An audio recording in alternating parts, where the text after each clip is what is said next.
It may take 3 or 4 months to treat a specific malnutrition. لە دووەم ڕۆژ و کۆتاڕۆژی دیداری سلێمانی بۆ ددان 19 سیمینار و حەوت توێژینەوە پێشکەشکران کە سەرجەمیان بابەتی نوێی زانستی نوێیان لەخۆ گرتبوو. بەشتابوانی دیدارەکە بە گرنگیەوە لەم دیدارە دەڕوان و بە دەواازەی پێشخستنی پزیشکی ددان و هێنانی زانستی نوێ دەزانن.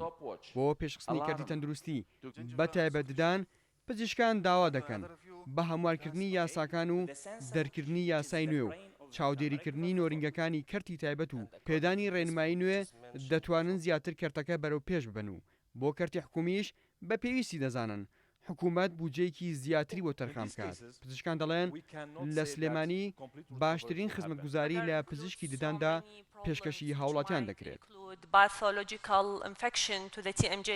سندیکا قراری تازە ئاگادار بێت لە دنیای ئەو قرارانە کە پێویستە بچەسپێندرێت لە کلینیکە ئەهلیەکانە پێویستە ئاگادار بێت پێویستە بەردەوام تازەکردنەوە هەبێت لە قرار و یاساکانە بۆ نمونە من پزیشکێکی دانم ئەمەیە کلینیکێ بکەمەوە کلینیکی تازە بێت چۆن بێ بۆ مەساحەکەی چەند بێ نەخۆ چۆن وەربگیرێت چەند نەخۆش وەربگیرێت لە ڕۆژێکە ئایا کە نەخۆشەکە شەکوای هەبێت بۆ شوێ بڕوا بۆ محکەمەیە بێ بۆ سندیکە حەقی نەخۆش چییە حەقی دکتۆرەکە چییە حەقی پزیشکەکە چییە چەندێک پارە دائەنرێت ئەمانە پێویستە بەردەوام تازە بکرێتەوە بەپێی ستاندەرە جیهانیەکان ئەمەوە ئەکە کە سێکتەری پزیشکیدان لە کوردستانە بەرەو پێشەوە بڕە بەڵام ئێمە ئەگەر لە قاڵبێکە ماینەوە قرارەکان هەر کۆنەکان بۆ منە قراری ساڵی 60ەکان بوو و ئەکە ئەو سێکتەرە بڕوخێ بەرەو داروخان بڕوە لە ڕووی گشتیشەوە هەموو کەسێک ئەزانە پێویستە پارەیەکی زیاتر بۆ ئەم سێکتەرە سەرف کرێت.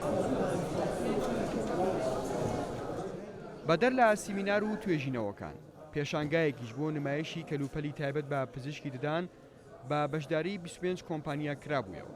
هێنانی ئەم کەلوپەلانە بە مەرجی بەرزی کوالیتی و ئەو ئامێرانە بن کە نوێن و سەردەمیانە.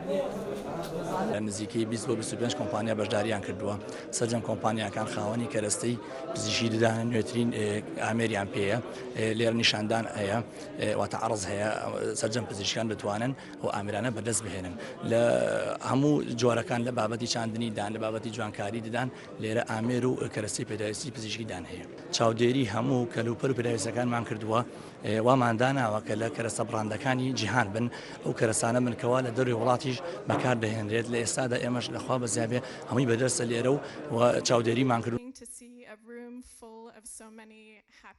کۆنفرانس و دیدار دەواازەیەکە بۆ هێنانی کەسانی پسپۆر و شارەزا بە توێژینەوەی نوێ و زانستی نوێەوە کە لە ڕێگەیەوە دەتوانرێت ئاڵوگۆڕی زانست و زیانیاری بکرێت و پزیشکان ئاشنا بکرێن بۆ زانستە نوێیانەی کە لە جیهانی پزیشکیدا لە وڵاتانی پێشکەوتوو کاری پێدەکرێن. ئارام عەبدوڵڵا، کورسات نیوز، سلێمانی.